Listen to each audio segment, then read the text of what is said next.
Aujourd'hui, avec Charles Greff Junior, on va avoir une leçon de physique. Oui, mesdames et messieurs, vous ne pourrez pas dire qu'on n'a pas de contenu scientifique dans l'émission. On va parler de physique, Charles, surtout pour parler du contrôle de sa moto, pour ne pas en avoir peur. Parce que souvent, les gens avec de grosses motos, comme par exemple une GS comme ça, c'est lourd, c'est difficile à manipuler parce qu'on n'a pas la bonne méthode.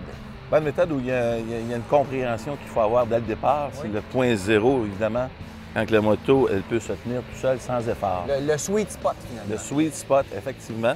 Alors évidemment, là, si la moto est au sweet spot est ici, et la moto, on l'envoie moindrement vers l'extérieur, que ce soit une moto de route ou hors route, il y a un poids qui est exercé, on est déjà en tension, c'est fatigant pour le dos et tout. Le dos, les épaules. Et la moto, si elle part d'un côté, là, c'est terminé. Alors on fait juste la retenir déposer, mais on fait un petit exercice pour pouvoir saisir, évidemment, le sweet spot. Puis idéalement, c'est le 0, 2 degrés vers l'intérieur quand on déplace la moto. Alors, évidemment, si on est en position difficile dans la boue, racine, quoi que ce soit, c'est beaucoup plus facile une fois qu'on a allumé sur le principe que c'est sans effort quand on est sur le sweet spot. Et par exemple, les gens qui s'achètent une nouvelle moto vont s'asseoir dessus, vont un peu la pencher d'un bord et de l'autre, mais c'est pas seulement ça. Il faut faire le tour de la moto pour qu'en toute situation, on ait déjà une familiarité avec ce sweet spot-là. Pour enlever la peur, il y a un petit exercice qu'on fait.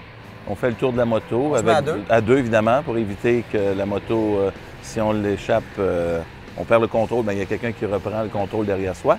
Et puis, aussitôt qu'on l'a fait une couple de fois, la moto est beaucoup moins peurante à déplacer. Bien, merci Charles. Alors, c'est la leçon de physique pour aujourd'hui. Essayez ça à la maison.